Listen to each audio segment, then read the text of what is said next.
Hello again everyone, this is the Demon Forever taking you through another demo impression that I had at a Eurogamer Expo 2013. I didn't play many games, I didn't really have the time to play many games. Oh, I should be sticking closer. So I will have a bit more video footage of Dark Souls for people to see, but I won't really be talking over that one because my impressions for that video is still kind of the same, and I didn't really try my hand at it again because I didn't want to queue up again. Nevertheless, that's a different video. This time I want to talk about a different game that I tried out, and that game is another game that I'm not sure how much I'm looking forward to it, but I've played the two previous games, and I do like the game to a certain degree, but it's not overwhelmingly good, but to me it's not overwhelmingly bad as a lot of people make it out to be. And that's Final Fantasy XIII, and so the next game being Lightning Returns Final Fantasy XIII. Now I don't know much about the game because I don't really look at trailers, I don't really read up on the game, so I was going into the demo pretty much blind.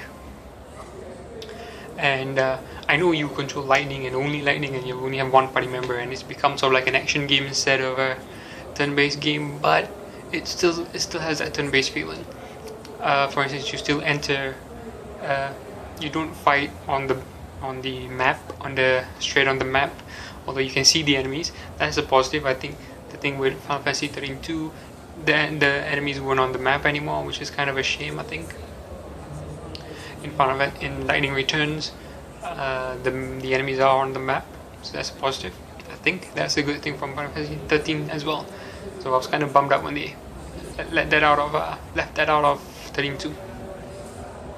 Nevertheless, getting into the demo itself, it was an easy demo. I mean, you had a lot of life and you had a lot of abilities, and the enemies weren't particularly tough. Some new enemies, some recycled enemies. I'll probably have a video again to accompany this impression video, probably in another picture-in-picture thing. So you can see a bit of what I'm talking about. It's not long either, that's why I've learned from making that 30+ minute video for the Dark Souls one. I'm going to make this short. Regardless, the game itself, it feels I guess very different from the previous two games, and for good reason. I guess you're only using one character, and your abilities, there's no more paradigm shifts. Instead, you're changing sort of your job system, and it was actually pretty straightforward. It was not hard to understand.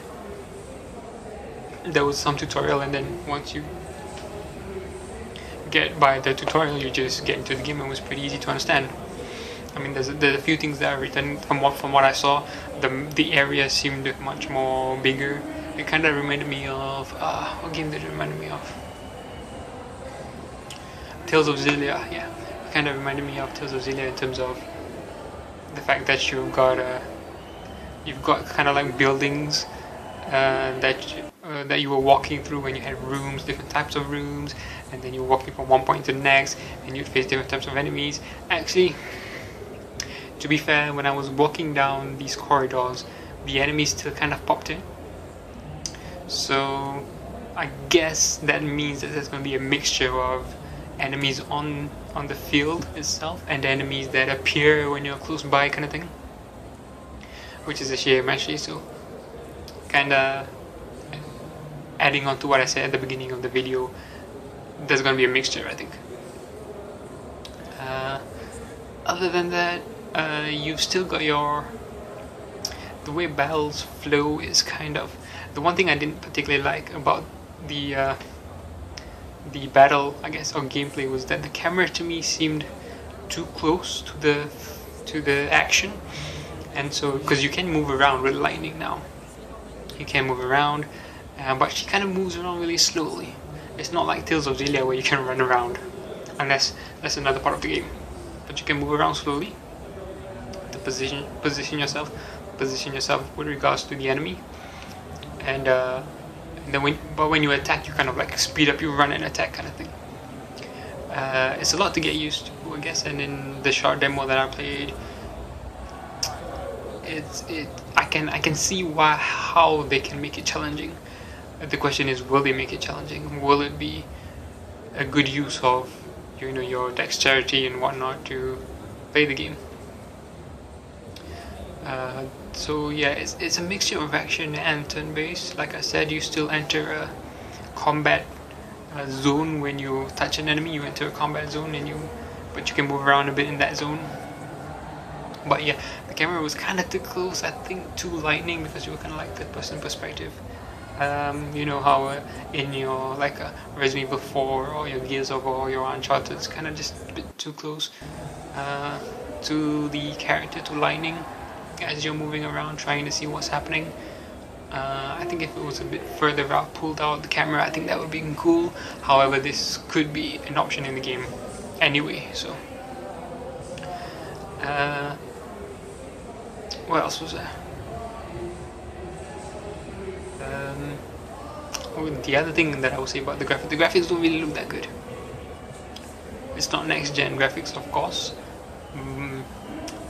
but it's like Square have toned down from their graphics in Final Fantasy XIII. Final Fantasy XIII had really good graphics, and I think it was like full 1080p HD. I think they've toned that down with 32 and now with Lightning Returns, just so that I guess it's cheaper for them to produce. I guess it's not as expensive, and I think it shows in the CGI. In the game itself, the hard thing about the game to analyze the graphics was that there were a lot of random particle effects. Because when you're using magic, when the enemy's using magic, and when he's hitting, when he's attacking or when you're attacking, a lot of sparks fly here, there, and everywhere, or particles. They kind of just get in the way from you seeing what's actually happening. There were a couple of fights where there were like two enemies, and because you're mashing on one enemy, you have no idea, you can't see what the other enemy is doing, and you can't really tell what's happening. Now maybe that's just me, and maybe you just get used to it, and maybe you will actually be able to discern better the placement of enemies and how they attack and whatnot. It does raise the question of, if you're surrounded by enemies, how does that work? Because you won't be able to see the enemies behind you, not with the camera the way it is. So it does raise interesting aspects. With the gameplay itself, like I said, it's a job-based system, and each job has their own ATB, which is kind of cool. So when you're using one particular job and you're attacking, so you attack 3 times, and then that ATB goes down, so you can no longer utilize any other action in that job system. Now with that job system, they had 4 different actions you can use paired to all the face buttons, so triangle, square, circle, X. I would like to think there would be more. I mean, because we had abilities like Firaga, and then we had Thunder, and so you're thinking like, and then you had, I think, like Blizzara. So I think either you can input different abilities into these 4 slots, which is cool, but you really want more. Even for one particular job, you want more, kind of thing. Or not, and it's just limited. It's whatever you get. If you've upgraded Fira, and if you upgraded to Firaga, it just turns straight into Firaga. You don't have a choice. I don't know about that, but it does seem like having only 4 for one job is a bit too little. But then again, once you hit like 3 or 4 times, your ATB is gone anyway, so maybe there's no point having more than 4. And like I said, each job has a different ATB bar, so when you run out of one for one particular job, you switch to the next job, you'll have a full ATB bar, and then you can continue your attack. And then in the demo we had 3 jobs. We had Sorcerer, I can't remember the particular name of the job, but one was a Sorcerer, one was a melee attacker, and one was like a really hard melee attack group job kind of thing. Because you had like a hard attack and a light attack, and a hard attack did a lot of damage, whereas your normal attack, I can't remember how much the normal attack was doing because you're paying attention to so many other things, but I think it was a good 3 times more powerful or something, your heavy attack kind of thing. So those were the three particular jobs, and I think it was interesting because once you got used to it, each particular job has a block button as well, and that was set on the square button. But only one, the normal kind of warrior job class, had it for normal, like a proper blocking. The other two, the sorcerer and the other stronger melee character job, had a light block, and it was actually pretty cool. It's like, so you had to think, beforehand when you're using a job, like you're using your warrior class, you want to leave like an ATB slot open to block, kind of thing, because the blocking has extra benefits in that if you block and attack properly. Now I can't remember if this was actually like a just block, so a just parry. So if you time it exactly at the moment the attack hits, you kind of parry the enemy and they kind of recoil. I can't remember if that was the case or if you just block normally and then so long as you're blocking when it hits. Oh yeah, no, sorry. It's not a just block. It's that if you're blocking and someone hits you, they get they kind of recoil from it. However, when you're blocking and when you're just holding block, your ATB bar falls down slowly but steadily. So if you're just pressing block, you're losing ATB bar. So you kind of want to time it anyway. There was one moment in the last battle in the demo, was a boss battle, and there was just one moment where I was just attacking. You were kind of mashing, but it was still, I mean, you could mash in Final Fantasy 13 and 13-2, but I always chose to try to play a bit more tactically, a bit more, try to do things a bit more the way I want to do instead of just auto attacking, because the option is there, so why not use it? I know a lot of people blame the auto attack for bringing down Final Fantasy 13 and 13-2, but to me, you didn't have to use the auto attack. That was up to you, and I didn't. For the most part, I used auto attacks for random battles, the annoying small battles that don't matter, but for the big bosses and all that, you didn't have to use auto attack. Especially considering your auto attack wasn't the best option for a lot of battles, because your auto attack was set to stagger. The main priority of the auto attack was to stagger first, and then everything else later. Whereas that's not necessarily the best option. You could kill enemies with a Firaga, for instance, but the auto attack wouldn't do that. Now in 13-2 they improved this by having you kind of input how you want the characters to behave. That was really cool, but it did make the game easier as well. So in this game, it does become a bit mashy, but I think the demo kind of pointed out that if you attack an enemy's weakness, you get to stagger them, and like the old-fashioned way of staggering. But this one was a bit different. The HP bar of the enemy kind of became, like one of those heartbeat monitor things. It became sort of like that, and the more you attacked the weak point of the enemy, the more that kind of fluttered even more violently, and then it will come to a point where the enemy will stagger. Now the enemy in the demo was weak against electricity or thunder, and we had two ways of inflicting thunder or electricity. One was with the warrior class, which was thunder, which was normal thunder, but the other one was with the heavier melee class, which had an electric something. I can't remember what it was called.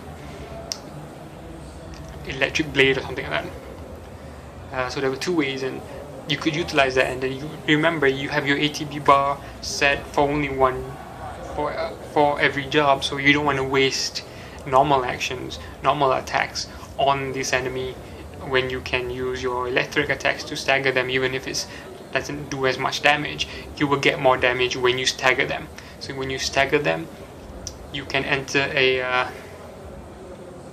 I believe, actually this part I can't remember properly, but when you stagger them, when you stagger them, oh man, I can't remember, because there are two things. One is you stagger them, the other one is like a limit break. When you activate the limit break, you can utilize any attack you want without eating up ATB, which is when I staggered the enemy, I used my limit drive, and then I used the heavy class job, and then I used a heavy attack, and it did a hell of a lot of damage, and the guy's ATB bar was going down much quicker than it was beforehand. And so there's some amount of strategy there, some amount of thinking there. There's no auto attack button because, like I said, you've got different attacks set to all the different buttons, and I think it was really cool. I don't really care about the story of Final Fantasy XIII anymore. I think Final Fantasy, the first game, kind of had it was kind of full circle. It had a beginning, it had an end, even if it wasn't that interesting. 13.2 kind of expanded upon it unnecessarily, and when it brought on all the time travel and all that, it just kind of fell apart story-wise. Even if the core characters, some of them were kind of interesting, and some of the situations were kind of interesting too. So I don't really care about the story too much of Final Fantasy XIII. However, one of the main reasons I play JRPGs is because of turn-based combat, and I like turn-based combat, and I like trying out new versions of turn-based combat. I don't care if you want the same old school one attack, turn-based ATB. Change it up. I don't mind, so long as it's kind of ATB related rather than what Final Fantasy XII was. Which is why I didn't mind playing Final Fantasy XIII, and I don't mind playing Final Fantasy XIII 2. And to be honest, I wasn't really interested in Lightning Returns, but it's different enough, the gameplay, to me, that I've become interested. Now this will come out somewhere during when Dark Souls 2 comes out, so I'll have my hands full. But I don't mind trying it. I don't mind giving it a shot. And I know a lot of people don't trust in Square Enix or don't trust in Final Fantasy and whatnot, but I'm not one of those people. I had fun with Final Fantasy XIII, and I had some fun with 13.2. A lot of people wanted an open world, a bigger, where you can make your own choices, and I think Final Fantasy 32 gave that to you, but it did it to its own detriment, kind of thing. It was a bit more wayward and kind of didn't have it was kind of a bit more lost than Final Fantasy 13 was. So that's how I feel anyway. Of course, part of that is Square Enix's fault for not making a story that was interesting and could pull you into every area that you went through, and having kind of pretty boring side quests, to be honest with you. But then again, I usually think most side quests are boring. So it remains. I mean, in the game itself, Lightning was talking to Hope, and she was chasing Snow, and we met someone who looked like Sarah. I think all of this has been in trailers before, but like I said, I hadn't seen the trailers before, so I didn't really know. Overall, I said my interest is piqued, even though I don't really care about the series in itself, the 13 series at least, story-wise. And I wasn't gonna get it. Or at least I didn't think of getting it, because I thought, we were moving on to next gen. I'd rather play something that was utilizing next gen graphics and AI and abilities and whatnot, which this game isn't. But it wasn't terrible. It wasn't bad. It was interesting. It was different as well. And I've always wanted to see what Final Fantasy have always, and turn-based combat in general. A solo battle is usually pretty crap. When you're on your own and you're fighting one enemy, it's usually pretty crap. But this seemed to work okay. I think if the game is really long, like 20 plus hours, and you're playing as only one character, that can get a bit boring and tiring and not exciting. But the job system, maybe let's change it up a bit more. Some other things about the gameplay is that you heal using like the start button, and you use items. That's about the only way you heal, or maybe there's a white mage job class that you can use to heal as well later on. That wasn't in the demo. We just had items. And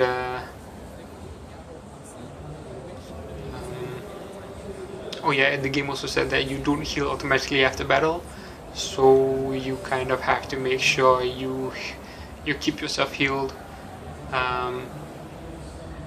because otherwise you're heading into a battle with no health. But that wasn't really an issue to me in this demo, but I know it could be utilized better in the game proper.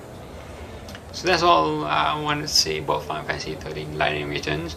My next video will be about Final Fantasy X HD Remaster that I also tried out and have a few thoughts on. In the end, like I said, this game piqued my interest. I wouldn't mind giving it a try. If it came out today, I wouldn't mind giving it a try. So the more and more maybe that I hear about it, the more I'm willing to try it again. So that's all from me. Thanks for watching.